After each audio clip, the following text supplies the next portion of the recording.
My name is Somashekar, course faculty for this course. Conventional solenoids and a proportional solenoid. What is this? As I have told you, conventional valves use a conventional solenoids, meaning on-off valves. But in case of the proportional valves, we are using the proportional solenoids. What are these? Conventional valves, more of on-off valves, only two positions. Either full flow is sent or full flow is blocked. In between position is not possible, as I have told you in the previous slide. These are operated by manual actuation, mechanical actuation, or using the conventional solenoids as shown in the figure here. Here I have shown you 4x2 valve. Valve will be in the left position or a right position. Left position is a parallel configuration, right one is a crossed configuration.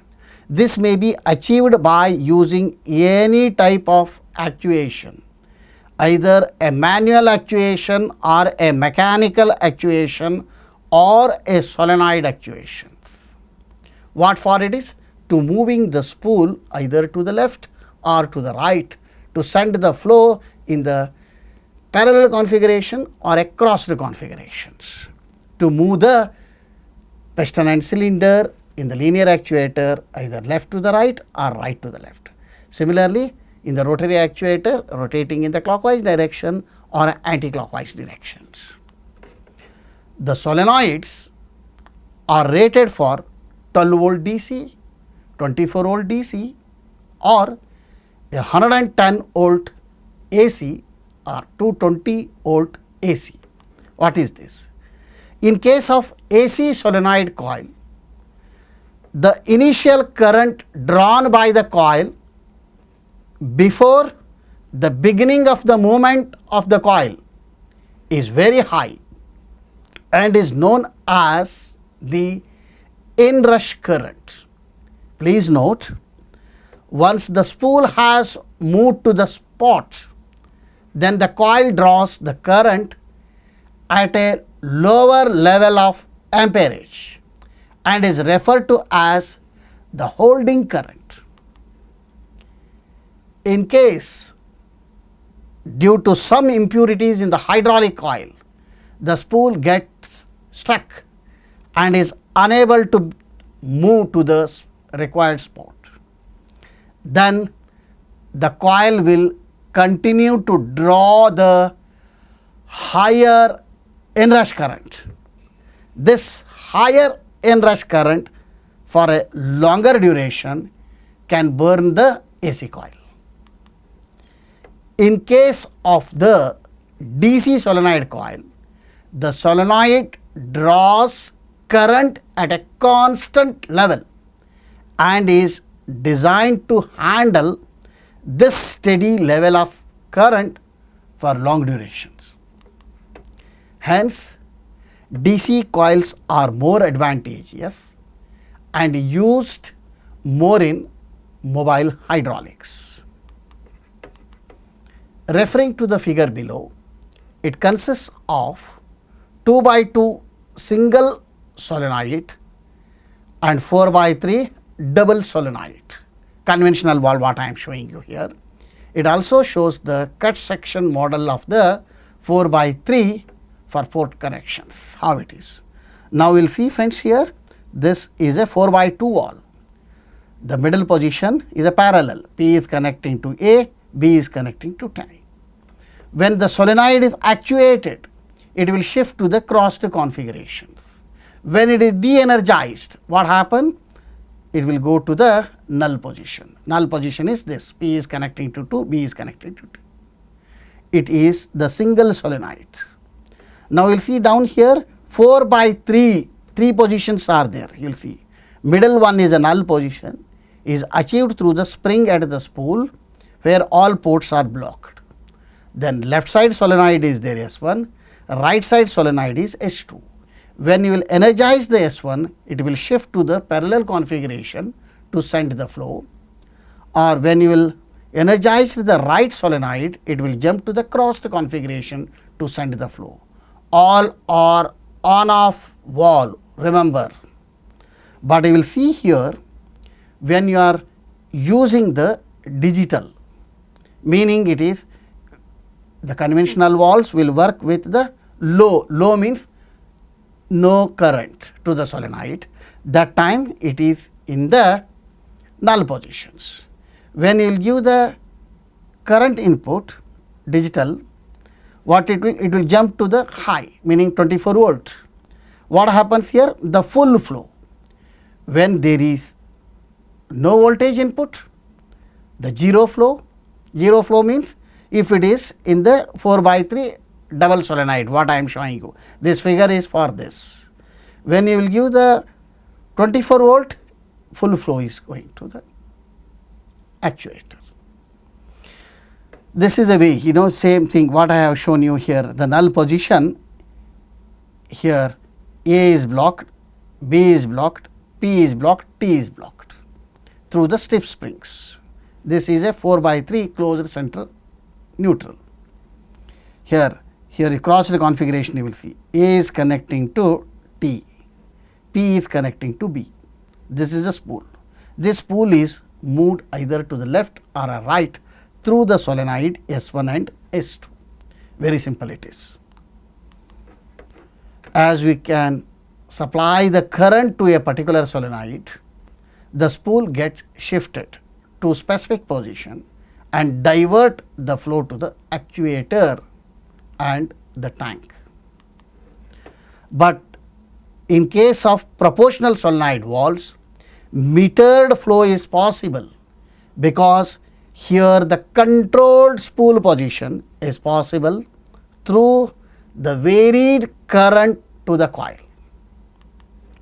As a result of controlled spool crossover, pressure peaks are avoided which are prone to occur in the conventional solenoid. Here no, resulting in a longer service life of the mechanical and hydraulic components. Stroking of spool in proportional solenoid valve mainly consists of an armature, solenoid coils, push pin and spool. This will show the schematic diagram of proportional solenoid, which consists of the armature, the coils, push pin and a spool. And here you will see this, friends, on either side the solenoid S1 and a solenoid S2. Here you will see the spool is having the V notched spools. Spool design here a V notched shape, or it is also a U shaped, to ensure the required flow to the actuator based on the customer requirements. Please take care here, friends, the symbolic representation of the 4/3 proportional valve. You will see here you have to draw the two horizontal line over here, which will show you the solenoids. When you are giving the different current, it will move the spool to the required level, then it will give the metered flow. You will see here how they are marked on the left position as well as in the right position. This is a symbolic representation of the proportional valves. As the current passes through the coil, the generated magnetic field attracts the armature, which in turn the push pin and hence the spool. The electrical signal can come from any one of variety of sensors which are already part of the full circuit. This current signal on reaching the proportional solenoid may not be adequate in strength to operate the solenoid. For this purpose, the proportional valves incorporate an amplifier as shown in the figure below. Here you will see, friends, here. Then also you will see here, friends, on the solenoid you have to mark the arrow mark. You will see here on the solenoid you will mark it arrow mark over it, meaning here the solenoid is proportional one it is. Based on the current input, it proportionately move the spool valve. Okay, here it is amplifier to give the strength to the signal what it is coming to the solenoid. Now, also you will see friends, here in this figure I have shown you the analog input. Previously conventional valve, it is a digital. Digital means either low or a high. In between it is not possible.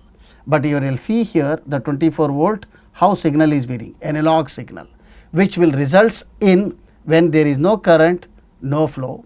When you supply the full current, for example 100% voltage if you will give, what happen? The flow will get linearly.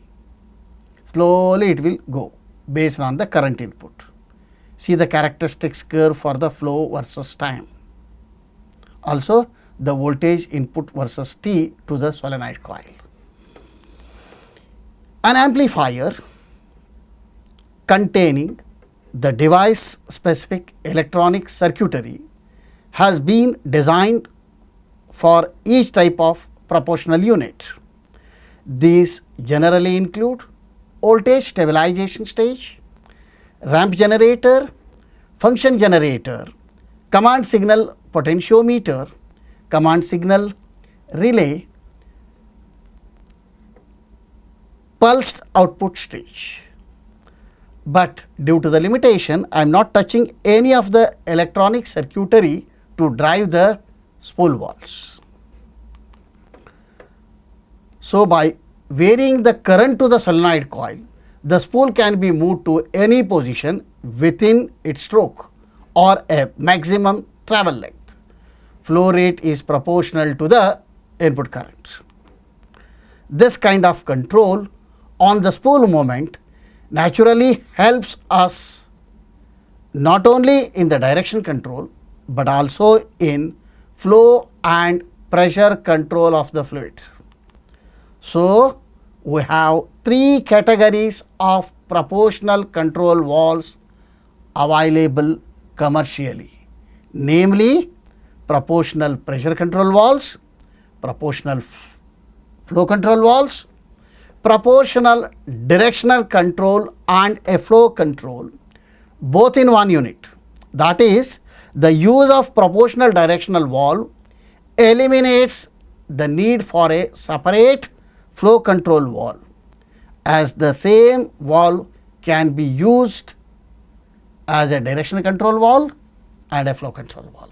Now, here the picture will show you the proportional pressure control valve along with the electronic circuitry, proportional flow control valve along with the electronic circuitry, proportional direction control valve with the electronic circuitry. Currently, the proportional valve design has an additional element, position transducer, which is generally linear variable differential transformer LVDT, to sense the spool position and provides the feedback for the error correction as shown in the figure below. Here you will see friends, here again it is a spool valve, here the spring one side and other side is a, what is this, solenoid. One side is a spring on null position to maintain the valve positions and other side is a solenoid, and solenoid position is monitored using the LVDT. See here, LVDT is there. It will measure the position of the solenoid when it will move, and this will be given as an error signal to the electronic circuitry until it will reach us the required position. The presence of feedback in the valve makes this a closed loop control system. Quickly I will show you open loop control system. Generally, as I have told you, when the proportional valves are arrived in the market, they will treated as a open loop control, even though electronics is embedded to vary the spool positions.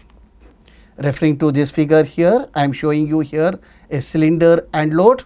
See here friends, it is a 4/3 direction control proportional valve it is. Here proportional amplifier, based on when the switch is on, based on the current input to the coil, proportionally it will move the spool once it is actuated S1 or a S2. Correct? If a switch is closed, what happens? The proportional amplifier actuates the proportional direction valve with the command signal. Then the proportional directional valve opens, thereby enabling a flow, which in turn moves the load through the cylinder piston rod. If it is necessary to stop the cylinder piston at the defined point by opening the switch, then this is only possible under certain conditions.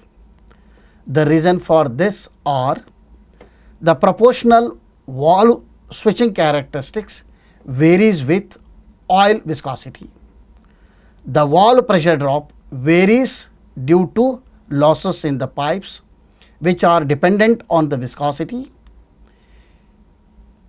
Varying flow rates results from variations in delta P and produces a varying cylinder positional velocity.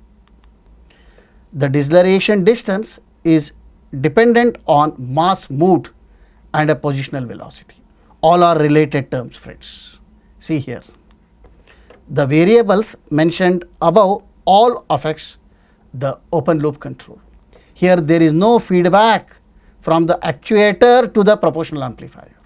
Only whatever the current you will give, proportionately it will switch and the metered flow will go to the actuator, then load will be moved from the left to right or right to left based on the current input.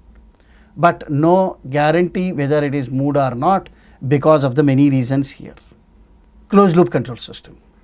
Referring to the figure below here, as usual it is same previous sketch, but here the many things are there. Here you see here the piston position is captured and putting to the feedback. See here friends how it is. The piston position is given to the command voltage potentiometer.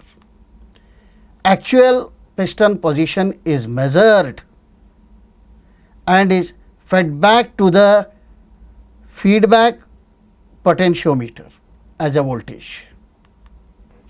Amplifier input is the difference between the two voltages. There is a command signal as well as the feedback signal as the closed loop error. The error is amplified by the amplifier and thus to energize the servo valve coil. As a result, the servo valve opens proportionately and the piston moves to the exact position until that error correction is taking place to 0.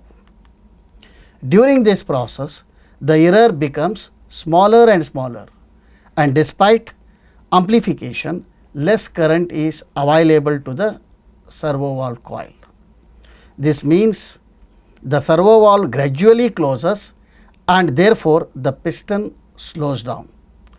When the required displacement has been reached, the error is 0 and the servo valve closed. The variables disrupting open loop control no longer or scarcely affect a closed control. This is an important feature of closed loop control system. Now quickly we will see friends the proportional valve versus servo valve. I will give you typical performance characteristics. Serial number, parameters, proportional valves and a servo valve. Typical characteristics. System you will see generally, as I have told you, proportional valves are open loop systems. Currently they made the closed loop by measuring the output, cylinder output and giving the feedback. But servo valves are always a closed loop system. Feedback, no feedback because it is open loop as I have told you when it is developed. Closed loop because feedback is there, yes. Electrical operator, proportional solenoid here, it is a torque motor is in general. Manufacturing precision compared to the conventional solenoid, moderately high it is, here extremely high. Valve lap, you will see here overlap spool valve, dead zone on either side of the null position. Here critically lapped or a underlap spool valve, no dead zone. Spool center, meaning it is a dead band, what I am 10% to 30%. Here it is a nil. Response time for the valve spool to move fully over 40 millisecond to 60 millisecond. Here 5 millisecond to 10 milliseconds. Response, meaning a frequency at 29.3% flow reduction, proportional is 2 hertz to 10 hertz, but you will see here 10 hertz to 300 hertz. Hysteresis you will see without armature feedback approximately 5%, with armature feedback approximately 1%, here approximately 0.1%. Similarly, other characteristics like a repeatability and threshold you will see up to 10% in proportional, here less than 3% in servo valves. Contamination sensitivity you will see it is a moderate and it is very high. Filtration requirement you will see 10 microns, here a 3 micron. Cost, again compared to conventional solenoids, moderately expensive it is proportional, and it is very expensive as compared to proportional valves. Concluding remarks. So, in today's lecture we have discussed in detail the followings: status and developments in fluid power system, integration of electronics in fluid power circuits, different levels of controls in various applications like industry and defense applications, important features of proportional and servo valves, valve configurations and characteristic curves, quick glance on flapper valve and a jet pipe valve, status on proportional valve technology, proportional valves and introduction, signal sequence in proportional control valves, possible functions and a proportional valves, conventional solenoids and a proportional solenoids, open loop and a closed loop systems. Finally, the proportional valve versus a servo valves. Okay friends, we will stop now. See you all in the next class. Until then, bye bye. Thank you one and all for your kind attention. Sarve jana sukhino bhavantu.